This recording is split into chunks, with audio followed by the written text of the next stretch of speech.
Anything up? We're in good business here. All right, very good. General Alexander, I typed these questions up on my computer at home. What's the answer to number 5? 6. That's classified. It's pi over 4. It's always pi over 4. Well, the president has said that he wants the nation to have a debate about these programs, so let's start right now. What are some of the misunderstandings that you have seen as these programs have become public? Well, I think one of the things that we should start out with in answering that question, first and foremost, is to put what's our mission in doing this. My mission, the mission of NSA and Cyber Command, is to defend this country. That's our mission. And in order to do that, we need programs that we didn't have prior to 9/11. And I think one of the biggest misunderstandings is what these programs do and what they don't do. And this is where you and many of your colleagues can really help us out. Because from my perspective, the most important thing we can do is inform the American people on what these programs do. And here's a case in point. I get a lot of questions about, are you reading my email? Are you listening to my phone calls? And you think about the volume that's out there. And the answer is with the business record FISA, and Raj Day, I know, did a great job talking about this, and I will pale in comparison. But I look at it, think of it as, well, how are you going to do that? How could you possibly do that? And what do we need? And the answer was, to solve 9/11, we needed some capabilities to connect the dots that we couldn't do prior to 9/11. And if you think that we would listen to everybody's telephone calls and read everybody's email to connect the dots, how do you do that? And the answer is, that's not logical. That would be a waste of our resources to get there. And from my perspective, what you need is a way to focus on the bad guy. And if you think about it, it's like looking at one of these large screen displays, actually like looking at 1,000 large screen displays, each one with a picture element. You've got a few billion picture elements in there. Find the bad picture element. And in doing that, you've got to have a methodology for looking at the picture elements. That methodology is to use something we call metadata. Raj gave some great insights on metadata. It's the to-from numbers to find how we can track somebody like we did Basali Moalen in 2007 in San Diego. It was based only on numbers. And one of the key misunderstandings is you're listening to our phone calls, you're reading our emails for the American people. That's flat not true. What we're doing is we're collecting metadata to go after bad guys who use the same devices and the same equipment that we do. They hide amongst us to kill our people. Our job is to stop them without impacting your civil liberties and privacy. And so these programs are set up to do that. And I think from my perspective, we do a good job on it. The second part is, somebody says, well, if you do this, I know this hop thing, and I like math. I thought math is a good thing. Everybody at NSA, we practice math. So the first hop is 40, second hop, another 40, third hop's a 40. They went okay, up. You've lost me. I have no idea what you're hopping toward. It's like Peter Rabbit. Okay. We'll get to that later. Let me just, before we get into hops, let me just say, what you do, let's talk about the phone program. You gather all this data from the phone companies, and it sits in your big tank. What can you do? Can you munch on it and chew on it and do data mining or does it just sit there until you have some specific question? Yeah, it sits there, and that's a great question because the court restricts what we can do with that data. We can only look at that data if we have a nexus to Al-Qaeda or other terrorist groups. What does a nexus mean? It means we have to show some reasonable articulable suspicion that the phone number that we're going to look at is associated with Al-Qaeda or another terrorist group. So we come in, and as the example that... Somebody brings you a phone number. Or right? we get one from our overseas collection. Remember, we're a foreign intelligence agency. And I should have said up front, why are we doing this? Well, connecting the dots between what the FBI does in our country and what we do overseas. How do you connect the dots into what's getting into the United States? We see from overseas, so from some information we got in Somalia, we saw some, we looked at a phone number, we said, we know this is associated with Al-Qaeda. We looked at that phone number, and we saw it touched a phone number in San Diego.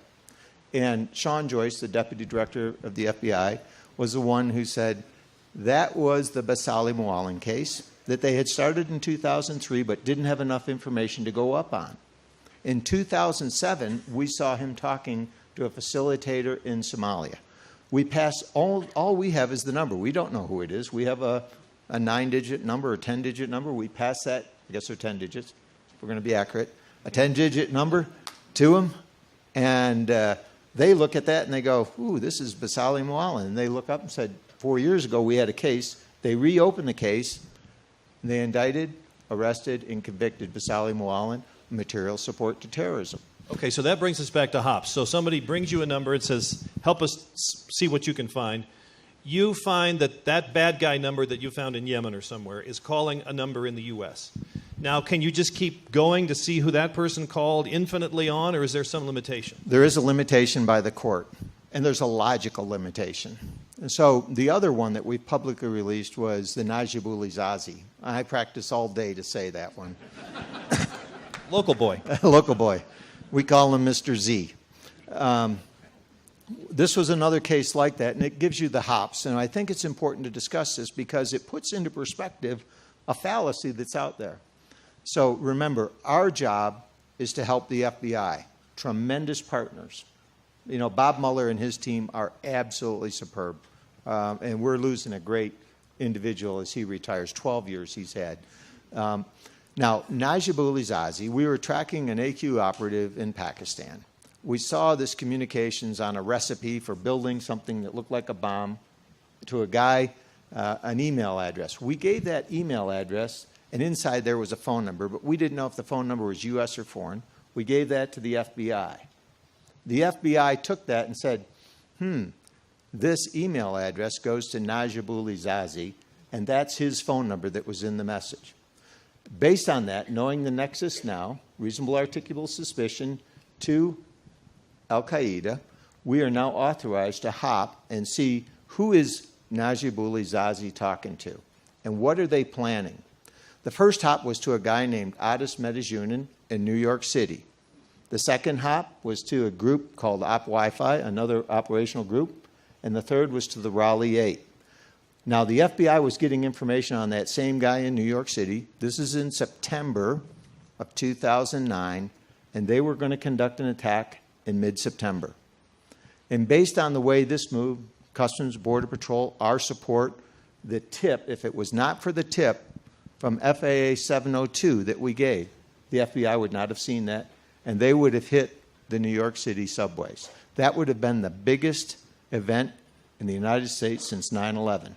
Stopped by one of these programs, and the great work by FBI and other agencies all working together. So what is the limit on the number of hops you can So take? we're limited to 3 hops, but there's a logical limit. I know somebody was doing the math. This gets to 40. Somebody used 40 times 40 times 40. Big number, 64,000, I think it is. Check, yep, okay. So 60, and then they went another hop. They went a 4th hop. We can't do that. And they got to 2.5 million. But think about this. Our intent of doing the hops and looking for this is not to see how many numbers we can give to the FBI, to see how long we can have them spend looking at numbers in a very sensitive investigation. The intent is to get this down to the right numbers that matter. So if we gave them 64,000 phone numbers and said, hey, go look up these, they would think we're idiots. We would prefer that they don't think that.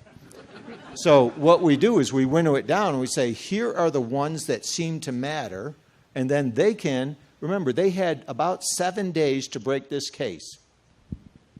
Think about that. They're already moving from Colorado to New York City. You have 7 days to break it. If we gave them 64,000 phone numbers and said, good luck with that, we're not helping. Our job is to help.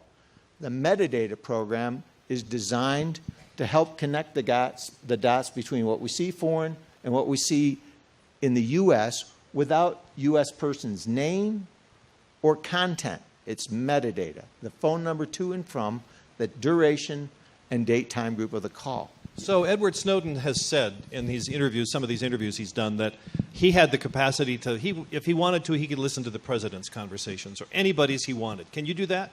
No, we cannot. And you see, so those are some of the fallacies that are out there that, we don't have the technical capabilities. We're a foreign intelligence agency. To do that, you'd have to have you'd have to have AT&T and everybody else's networks and we don't. We'd have to go to them. And I know one of the things that you look at is with these servers, we don't own and operate AT&T. We couldn't compel them to listen to those phone calls. That would require a warrant and probable cause finding. And under the FISA thing, we wouldn't have a reason to do that. That would be an FBI. You couldn't sit at my desk at NSA and do that. So possibly do it. You have said that the disclosure of these programs is damaging. But explain something to us. I mean, we know that Osama bin Laden was so worried about having his communications intercepted that he used couriers. So surely the bad guys know that we have the capacity to listen in on their phone calls and read their emails. How can the disclosure, therefore, of these programs be so damaging? Well, it's our tactics, techniques, and procedures for going after them. And what we're doing is every time we talk about this, we take what I think are the most important tools that we have in our first line of defense for defending this country. And what we're doing is we're telling them, here's our playbook, here's how we're stopping you. Perhaps if you tried a different method, you'd be successful. And that's just plain crazy.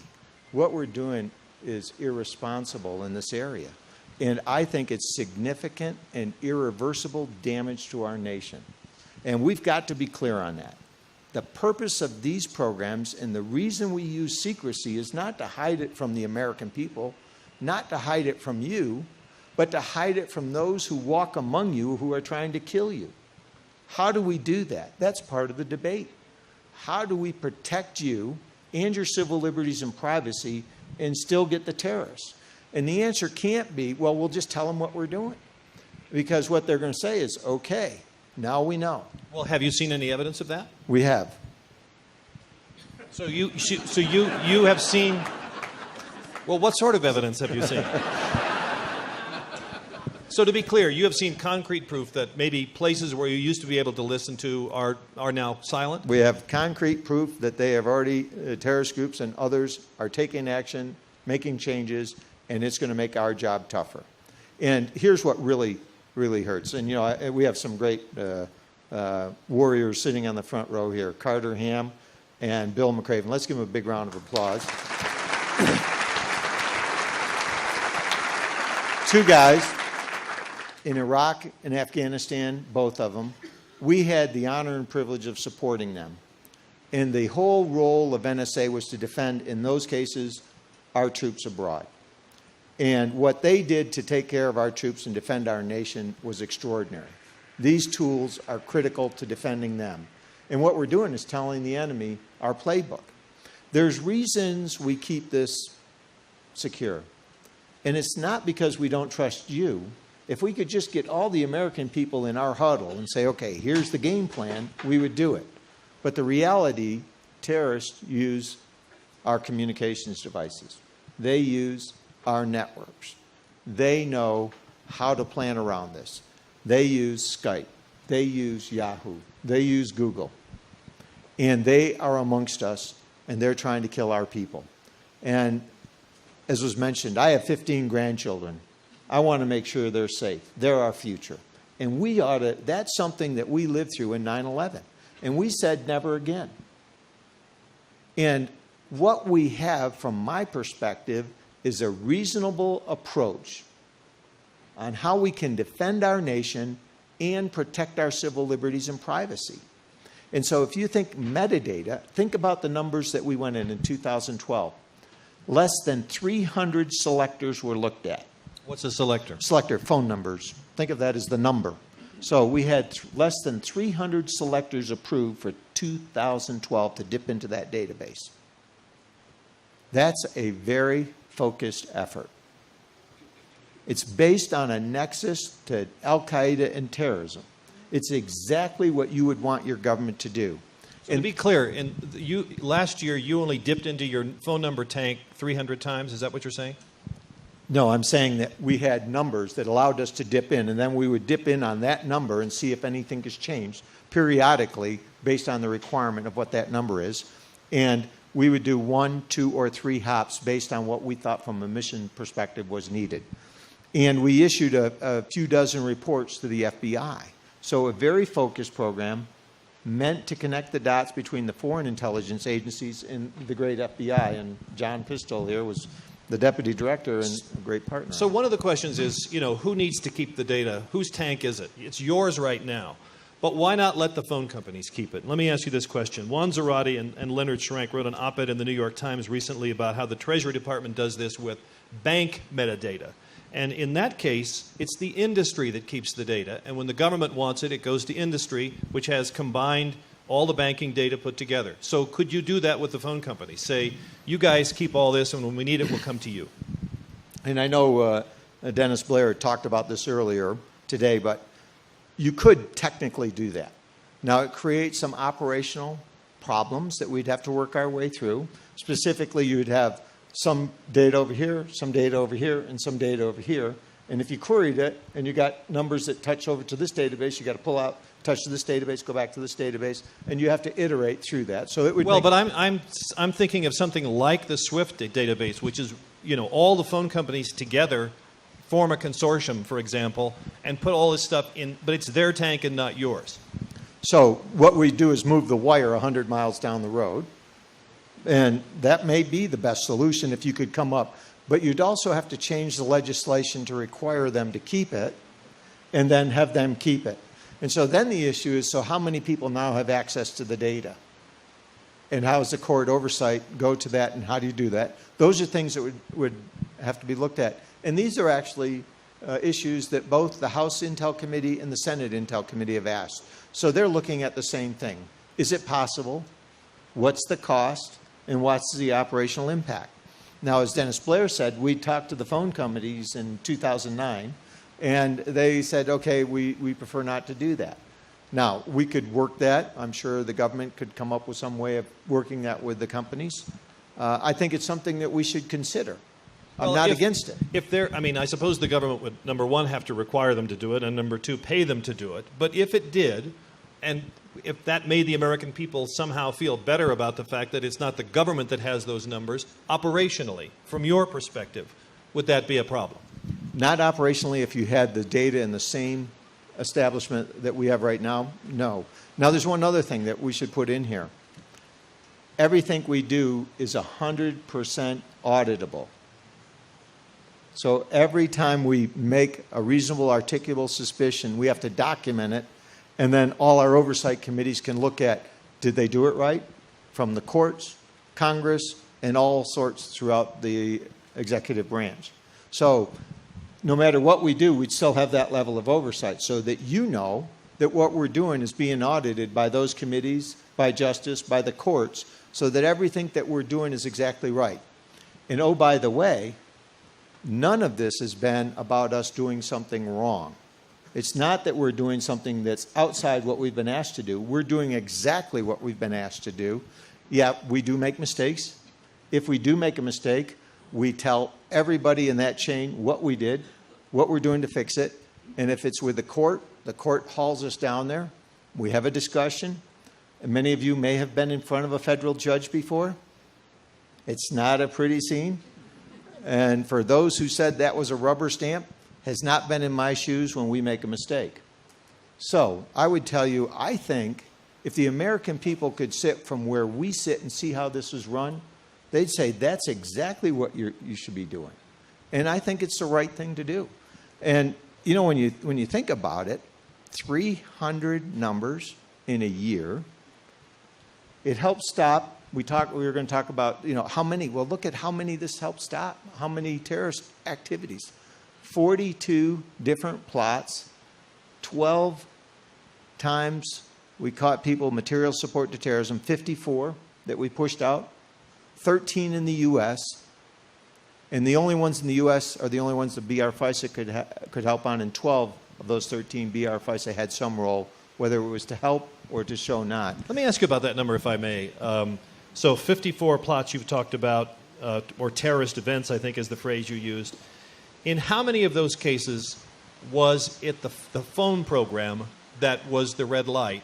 And in how many of those programs was the initial tip from the other program we haven't talked about as much, which is the Internet program? So FAA 702 is the other program. That's the one foreign, reaching inside based on a certification that this is, for example, CT, counterterrorism, or others, that allows us to compel the carriers to go after it. We can come back to that point in a minute. 53 of 54, the FAA 702 played a role in. BR FISA, the business record FISA, or metadata, can only apply to the ones in the U.S. And there were only 13 inside the U.S. It applied to 12 of those 13. Now, you asked a great question. And the answer, this is like putting together a puzzle, the dots. And what we're trying to do for the United States is to provide that information to the FBI. And what you can't afford to do is what we did in 9/11, not have enough information to connect the dots. We all came together as a country and said never again. We don't want another 9/11. And look at the track record since 2001. It's extraordinary what the FBI, CIA, NSA, the Defense Department has done to protect this country is absolutely amazing. And one more thing for the American people, from my perspective, 41 of those were with our allies. 75% of the time, we help defend them with these programs. Germany, France, Denmark, and other countries around the world benefited from what the United States did here. And from my perspective, that lawful program that we have under court supervision is run better and has better oversight than just about any other country in the world. But if you mentioned the Zazi case earlier, and you say that the breakthrough there was seeing that he's emailing the bad guy saying, remind me again, how do I make this bomb? And that's what then is the initial tip that leads to the phone numbers. So of those 54 cases that you've mentioned, in how many was the email program the initial tip-off? And in how many can you say was the phone program the tip-off? Yeah, I don't have the numbers off the top of my head to break it out like that, but clearly the FAA 702 with content based on knowing that's a bad guy That's the email program. That's the email program, is much more effective in that regard. And the business record is starting back a step. So let me clarify this to help all of us understand what we're talking about here.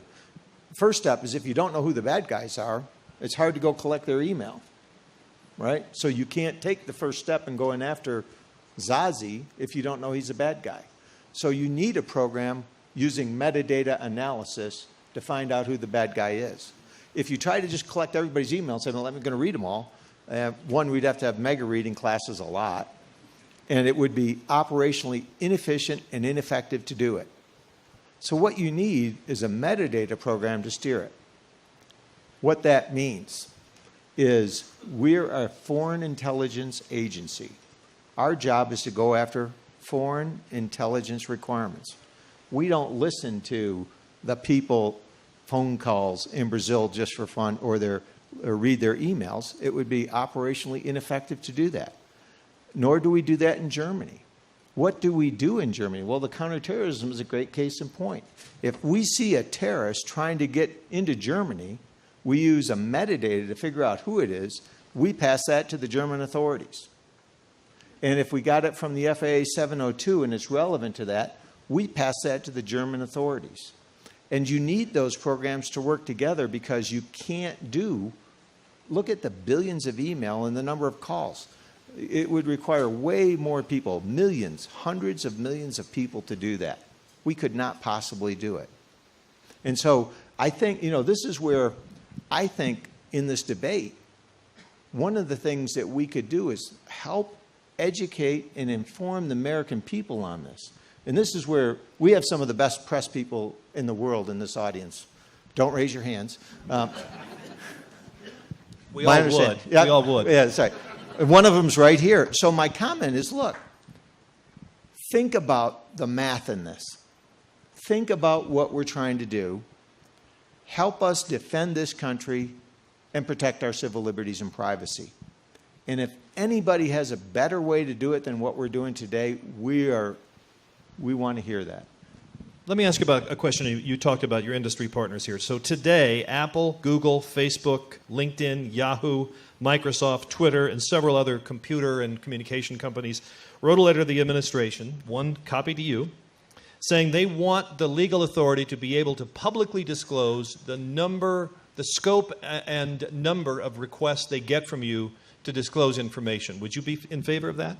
Well, let me hit a couple things. Yes. But I want to caveat that. First, these carriers are compelled to support us in these programs. They don't have a choice. Court order, they have to do this. And, these are global companies. They are oftentimes compelled, if they have a headquarters in another country, to do the same thing. A lawful intercept program, they have to do that. Now, from my perspective, what they want is the rest of the world to know is we're not reading all that email, so they want to give out the numbers. I think there's some logic in doing that. And the issue really comes down to these programs. There's two general fields for getting this. One is for criminal law enforcement that the FBI runs, and one is the national security side of that. And so the FBI and we are trying to figure out how do you do that without hurting any of the ongoing FBI investigations. So that's the hard part. But the reality is when you look at the numbers and people look at that, they'll say, okay, this is a logical and reasonable program. So they're working their way through this. We just want to make sure we do it right, that we don't impact anything ongoing with the FBI. I think that's a reasonable approach. From my perspective, what the American people and the rest of the people of the world should know, what these companies are doing, they're compelled to do. And I will tell you, they know that they're helping us save lives here and in other countries around the world, and that's good business because there's more people who can buy their products. This program is supposed to be about cyber, and don't worry, we'll get to that. But I have a couple of more questions about things that have arisen since this program was set up and the program was printed. Let me ask you about Edward Snowden. I realize you can't tell us what he got, but do you feel now that you know what he got? Yes. And was it a lot? Yes. How did it happen? Didn't you learn your lesson from the Bradley Manning case that people aren't supposed to be able to plug stuff into your computers and just download it? So the issue here is, many of you may already know that this leaker was a system administrator and ran the SharePoint account in NSA Hawaii. And so his responsibility was to move data. And as a system administrator, he also had access to thumb drives and other tools. So what we had is the person who was given the responsibility and the trust to do this job betrayed that responsibility and trust and took this data. Now, I know Dr. Carter talked about some ways of doing it, two-person rules, what we can do within DOD, what we can do across the intelligence community. And we're taking the actions to fix this. So what does that mean practically, that no one person can move a file, it takes two to do it? And you limit the numbers of people that can write to a removable media. Instead of allowing all system administrators, drop it down to a few and use a two-person rule. Close and lock server rooms so that it takes two people to get in there. This makes our job more difficult. It is the main reason we need to jump to the joint information environment, the thin virtual cloud, because in that we can also then encrypt the data and ensure if somebody were to steal it, it's encrypted. I think we also have to ensure that we make sure that people who need information to do their job have access to that information. That was one of the lessons learned, so we want to balance these two and get it exactly right. So we have that. That's one of our jobs to fix. Since this happened at our place on our watch, we're piloting that for DOD and for the IC, and we will fix this in our stuff. That's our responsibility, and we will do that. Do you have a way of distinguishing between what Edward Snowden looked at and what he actually downloaded and took? Do you have a pretty good idea of what he downloaded, and is there some order of magnitude you could tell us about? Was it millions of documents, hundreds of thousands? I really can't go into that because that gets into the law enforcement side, and that's over in the FBI channels for right now. But what about the other part? Can you tell the difference between what he looked in the library and what he actually checked out? We have good insights to that, yes. Okay. Let me ask you about a comment made by a U.S. Senator earlier this month. Let me quote what he said at a hearing. He said, "We have heard administration officials defend programs like the one we've been talking about by saying they're critical to identifying and connecting the so-called dots.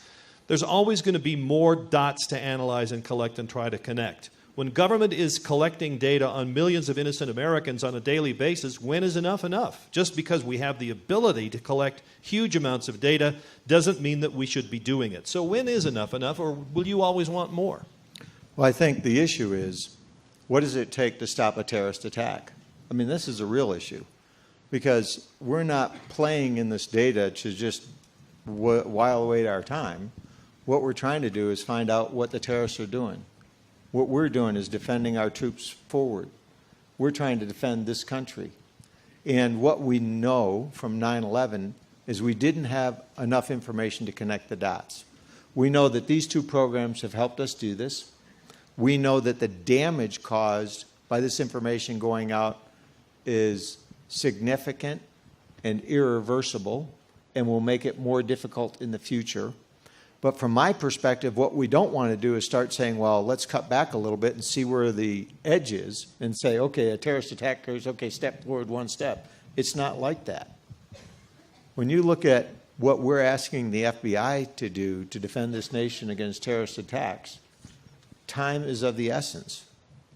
Sean Joyce did a great one at the 16 June, and I don't have it here with me. I know I was supposed to memorize it, but you know, what's the value of a American citizen? It's priceless. That's our friends. That's our family. That's what we vowed to take care of. That's our job, is to defend this nation. And what we're not asking is for data that we're going to just troll through. It would be illegal. But we do need the information to protect this nation. And we have more oversight on this program than any other program in government that I'm aware of. So let me just say, as a program note here, we started about 5 minutes late, so I'm just going to go about 5 minutes longer. And if anyone here tries to stop us, there's a guy in uniform next to me. Good luck with that. There was a fair amount of discussion here today about relevance, because the law that allows you to get this phone data says you can order companies to turn it over if it's relevant to an investigation. And the question has arisen several times here today. How can every phone record in possession of a telecommunications firm be relevant to an investigation? What's your answer to that? So the issue is, what you can't do is, if you don't know who the bad guy is, so let's say you have 1 million dots on the screen, and you're not allowed to collect any until you have a problem, and say, okay, I now have a question. And somebody says, what's the question? I have this number. And you say, you didn't ask about that number. We don't have anything on that number. So why not? Well, you didn't keep it. Why not? Well, we didn't know it was relevant. So we argued that. The courts argued that. Justice argued that and said, well, so you need the data. You need the haystack to find the needle. If you don't have it, when you go to ask it, it's not going to be there. But this answer seems like the old gag about the guy who's lost his watch, and someone says, why are you looking here? He says, well, I lost it down the street, but the light's better here. I mean... No, in fact, it's just the opposite. And what it's saying is, if you only look under the light, you won't find your watch.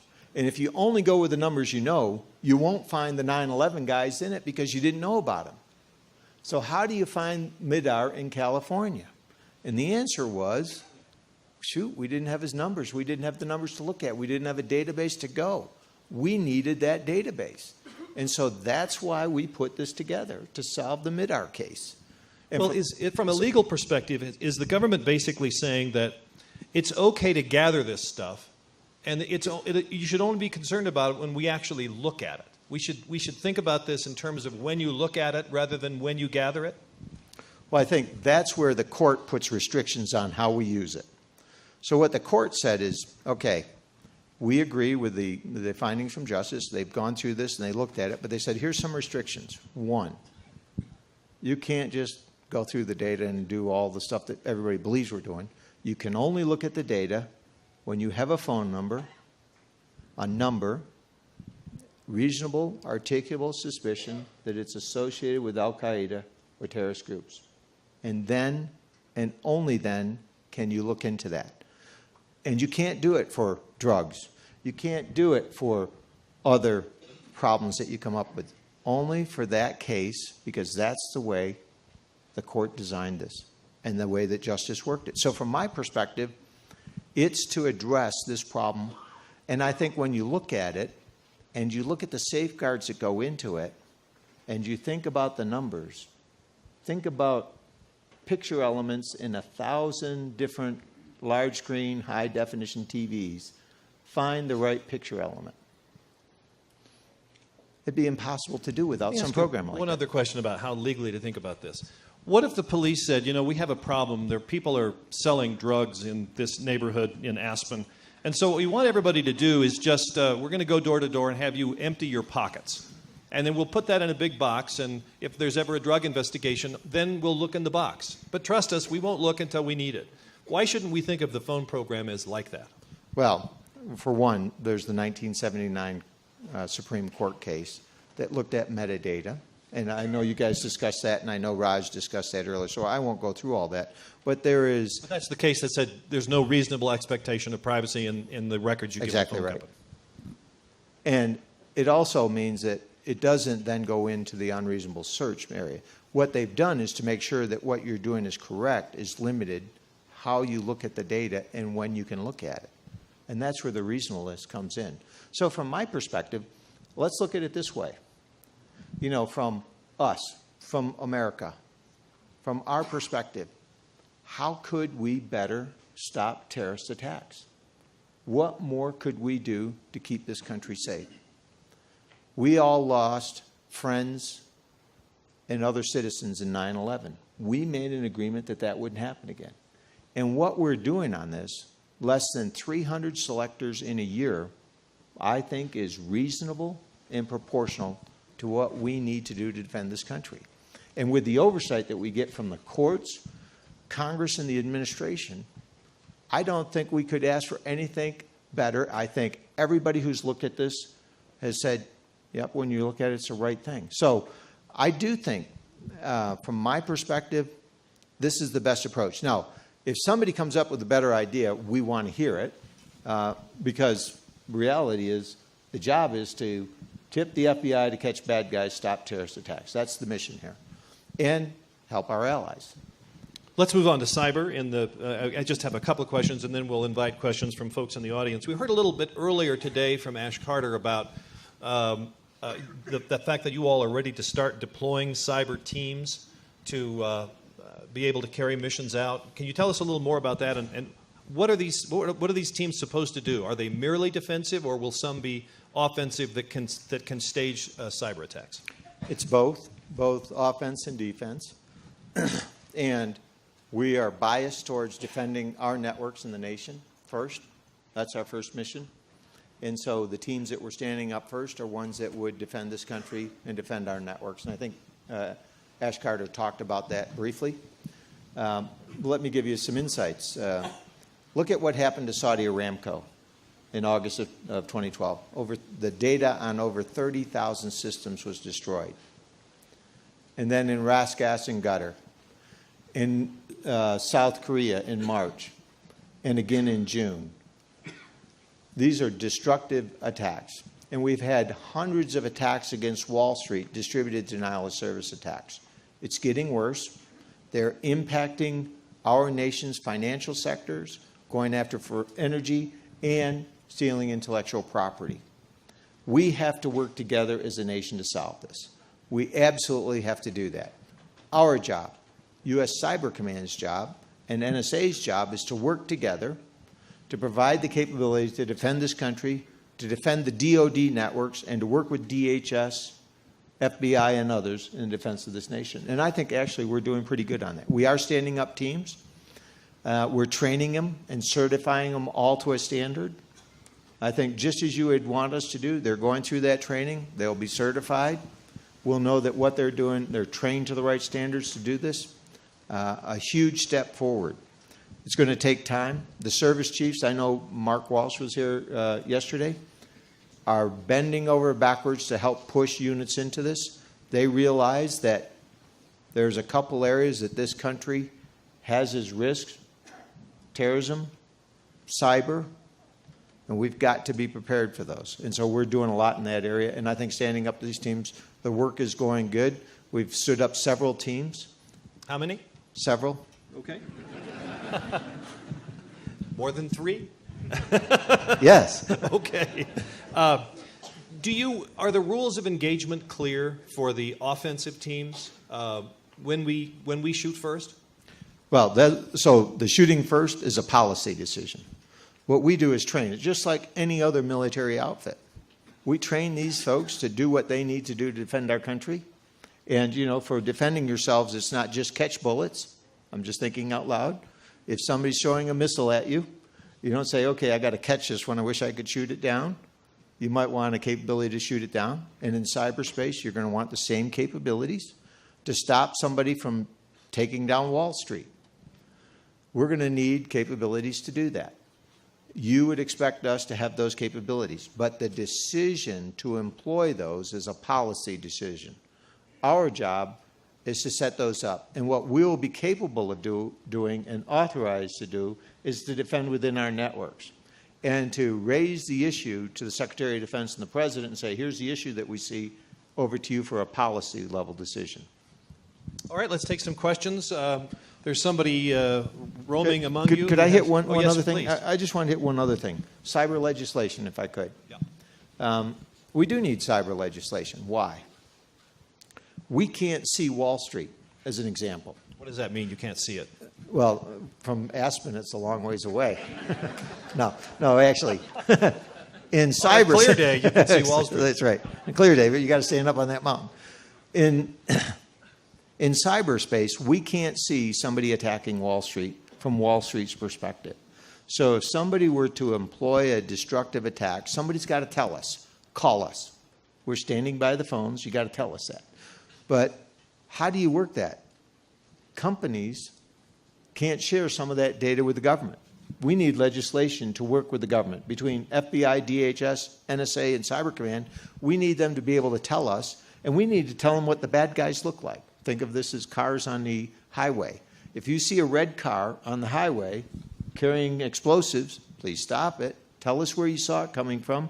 If it's overseas, NSA Cyber Command will work it. If it's in the United States, DHS, FBI will work it. But we have to have legislation to get us working together. And if we do that, we've got to figure out how to set the right liability protections. I don't know what those are. I know folks are working that from the White House and in Congress. We'll get that right, but that's Why do they what we need liability protection? Protection from what? Well, for a couple things. If we tell them it's the red car, and the way we stop the red car also stops red striped cars by mistake because the government makes a mistake, then the government should be accountable for that. Okay, questions? Right here. Yes, sir. Wait till the person... Oh, yes, right, as I said. Clark right Bell with the McCormick Foundation. Were you surprised at the extent of the backlash post-Snowden? I was, partially because I felt that the way the information was put out there didn't set the right framework for it. So the way it first came out is NSA is in all the systems, got on all the servers, and getting all this and listening to all your phone calls. You now know that's not true. It's absolutely not true. But that's how it started out. So what we did is we raced to the wrong conclusion and started this debate. If we're going to have a debate, let's have it with the facts. I do think this is a good thing to do. There is risk in having a debate on a national security issue. The adversary will learn what we're trying to do. So there are some things that we can't share. And I think the American people have to understand that the executive branch, the courts, and Congress, your elected representatives are going to do the right thing here. And from my perspective, on our intel committees and across the board, they are doing the right things. So yes, I was. Right there. Yes, sir. General, I'm Bob O'Hara at the Washington Post. I'm interested in the fact that earlier today, Deputy Secretary Carter said that called it a major mistake to put such large pools of information together while giving access to that information inside the NSA to a far wider variety of people than may have happened a generation ago. That's what I guess some people call the insider threat or the insider cyber threat. You addressed that briefly earlier, but how big is that threat both inside the government and in corporate America? And what can you give us a little more detail about your efforts to fix it? And finally, why is that threat still in place after Buckshot Yankee and the WikiLeaks earlier? Well, so each one's slightly different. Starting at your last question first. This leaker was a system administrator who was trusted with moving information to actually make sure the right information was on the SharePoint servers that NSA Hawaii needed. A huge break in trust and confidence.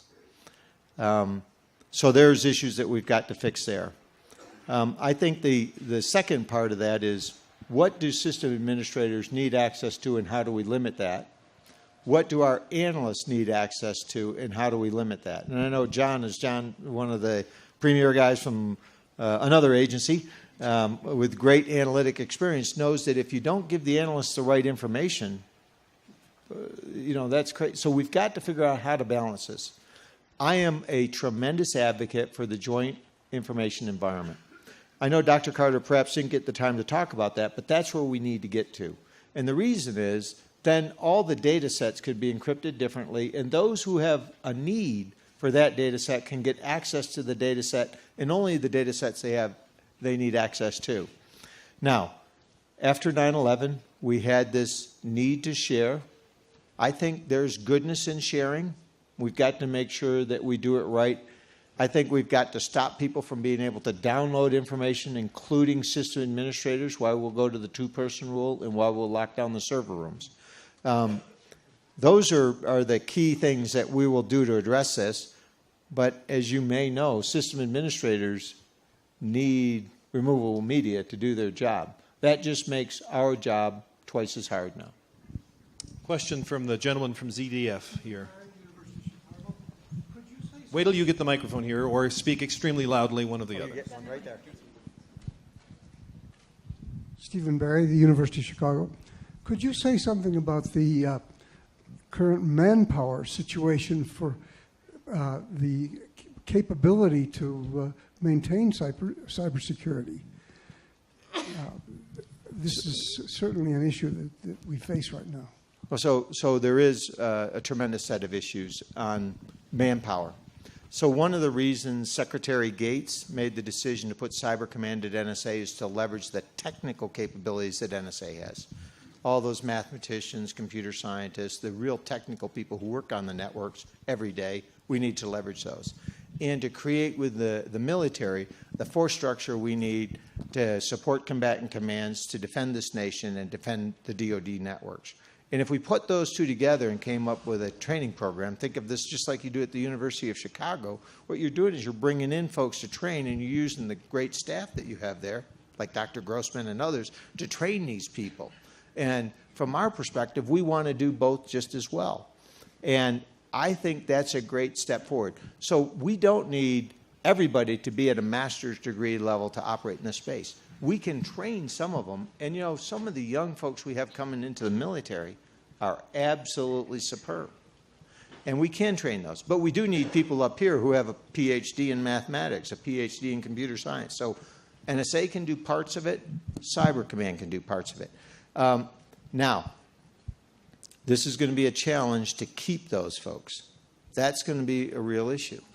And so we've got to look at how do we incentivize soldiers, sailors, airmen, and Marines, and we're looking at that because I do think that's very important.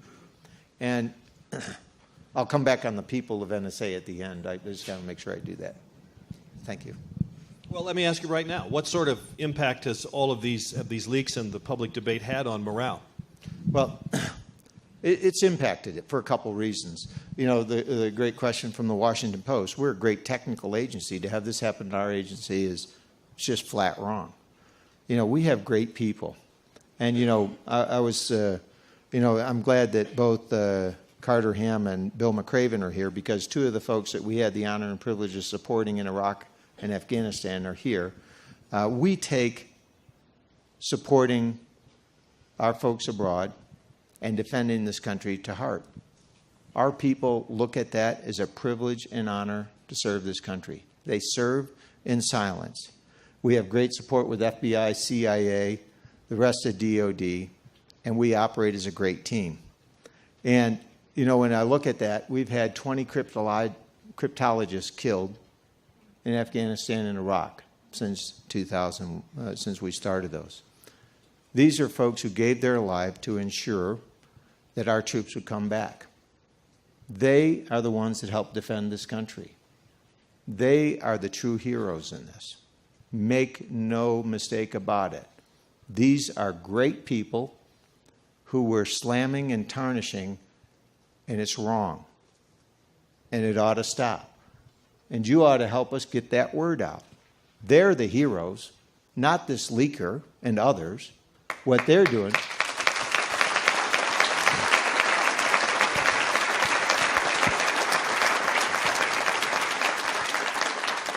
And I'll tell you, I couldn't be more proud to work with those folks. It's an honor and privilege every day. Okay. Question right over here. There, right there. You got the microphone. Oh, you brought your own. How nice. Okay. Actually, I just got it. Thanks, Pete. Elmar Tevison with ZDF German TV. Thank you, General, for sharing your thoughts with us. You mentioned Germany, of course. How big of a surprise was it for you that German politicians and German authorities claimed so much surprise about the extent of the programs? Didn't they know all along? And while I'm at it, I also have a second question. Why are you focusing so much in gathering data also from Brazil, since there's not too much terrorism going on in Brazil as far as I know? So two questions. First, every nation acts in its own self-interest. Germany, France, the United States, Brazil. We all have intelligence agencies, and I'm sure they're doing something.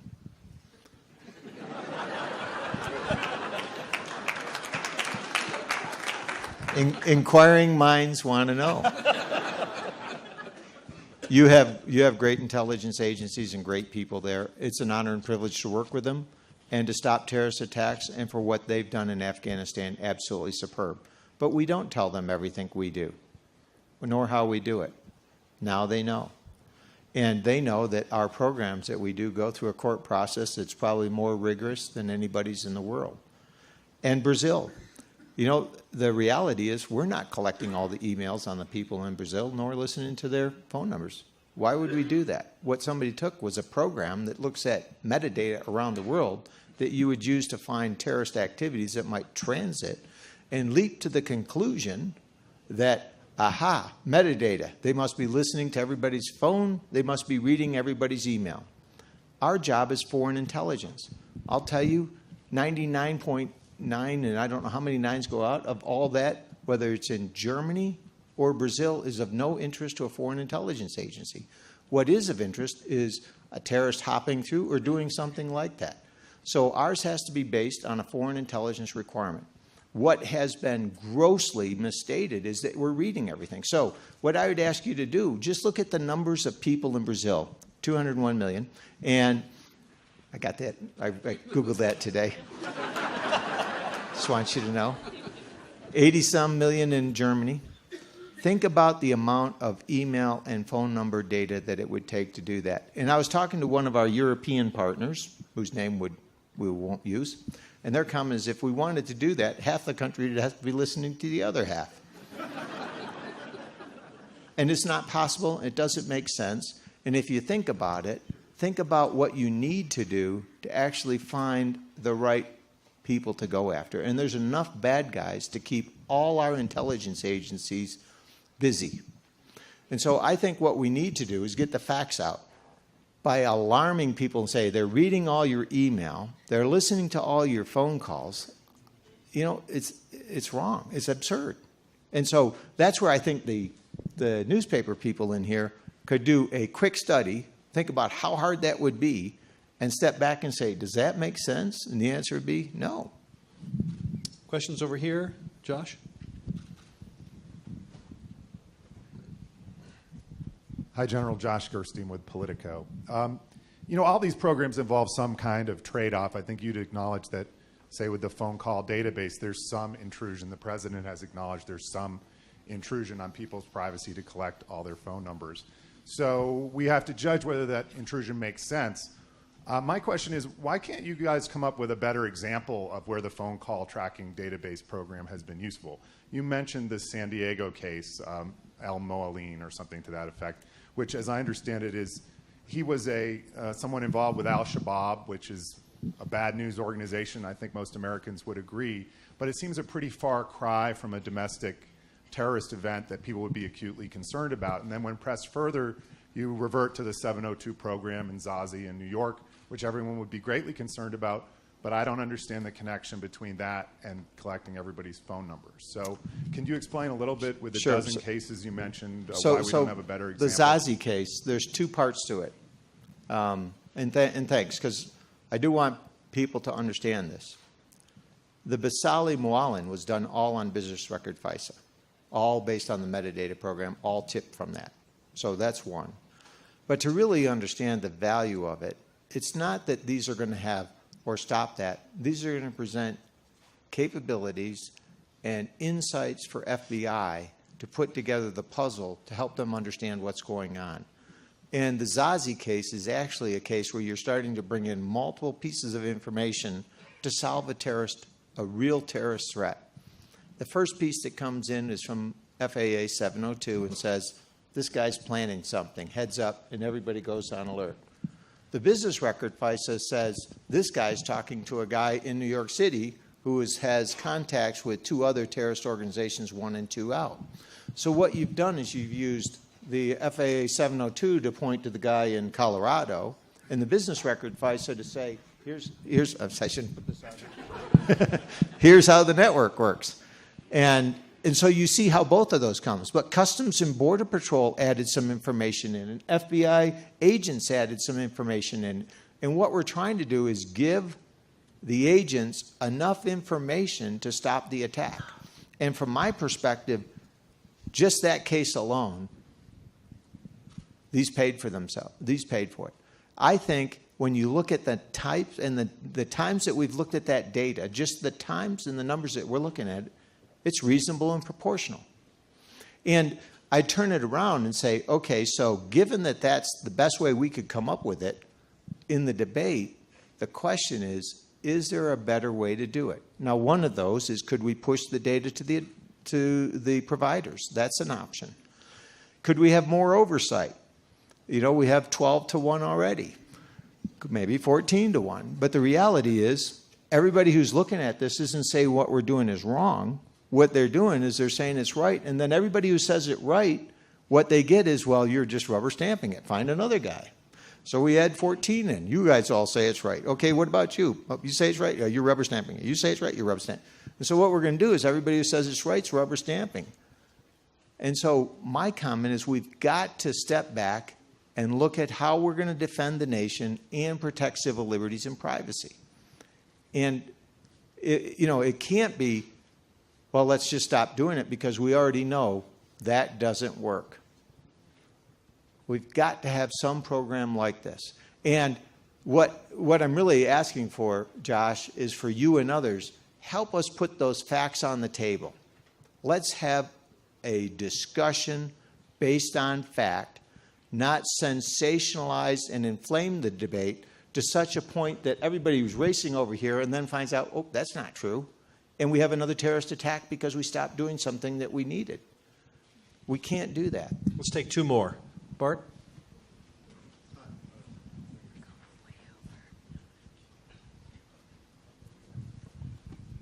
Hi, Bart Gilman. I like very much the idea of making this debate about the facts, and I want to talk a little bit more about the oversight and see if I understand you correctly. I understand and stipulate that you collect examples internally of, for example, inadvertent collection on Americans, and you report those to Congress and the courts. But you have, in 702, you have a program that's authorized once a year, and the procedures are authorized. But you're not saying that the judges or Congress are examining any of the 45,000 selectors that you're using in that, or what was the basis of the reasonable articulable suspicion or whether you made the right decision, adequately supported to retain or not retain the communications. I mean, they don't go into that, right? They don't necessarily go into it, but our overseers do go into portions of that. Our general counsel, our IG, they do look at that and make sure that what we're doing is right. And what we do have to do is we look at this and for example, let's say you make a mistake and there's somebody in the Fatah who we thought was a bad guy. Turns out to be a U.S. person. That's a violation. We have to report that. We made a mistake. We thought Abu X was a bad guy. We made an assumption. All the indicators were they were a bad guy. Here's how we came to that. We tell the court. We tell the administration. We tell justice. We tell the IGs. We tell everybody in that chain. And then we say, here's what we're going to do. And the court would normally say, okay, you have to expunge or purge that data. And so we have a very good rule for working our way through this. And I think from my perspective, it's done exceptionally well. And you're right, we do make mistakes, and we self-report those mistakes. And, one of the things that when the president first came on board, we had a huge set of mistakes, and we were working through in 2009. And his comments, he said, essentially, I can see the values of these, but how do we ensure that we get these within compliance, we do everything exactly right? So we stood up our Directorate of Compliance. And what they do is they systematically do what you're talking about. They go through and make sure that the way we've written these and the way that we're doing this is done exactly right. And we have a tremendous number of training programs that we send our people through so that when they look at this data, they know exactly what they're doing. There are several courses, mandatory courses, that everybody who touches this data has to go through. And they have to pass a test on those. It's not just go through the course, flick through it, and then say, okay, done. They have to pass a test, and then they can use the data again. But they have to go through it just like that. So from my perspective, I think that's a great way to do it. Look at it this way. I think that's one of the best ways of providing oversight and compliance and a lawful intercept capability of any country in the world. Now, I'm not familiar with all the other countries in the world, but you have greater insights. So, as you look at those, is there a better way to do it? Could we protect civil liberties and privacy better and defend this nation better? That's what I think we need to do. And you have some great insights on that, so we ought to put those on the table. Thank you all for your questions. General Alexander, thank you.